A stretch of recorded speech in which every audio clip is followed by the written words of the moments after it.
এই সময় পালং শাকটা হয়ে আসছে একদম ভাজা ভাজা। তো একটু ধনে পাতা নিয়েছে, ধনে পাতাটা একটু দিয়ে দেবেন।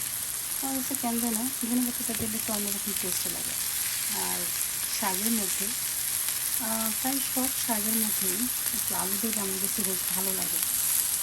অনেকে আছে, অনেক সময় রান্না করি আলু ছাড়াও রান্না করি, অনেক সময় একটু আলু দিই। আজকে একটু আলু দিচ্ছি। আসলে শাক ছিল 4 মুঠা, 4 মুঠা থাকলে একদম প্রচুর ছিল শাক করবো। তো ভাজা ভাজা করে নিচ্ছি।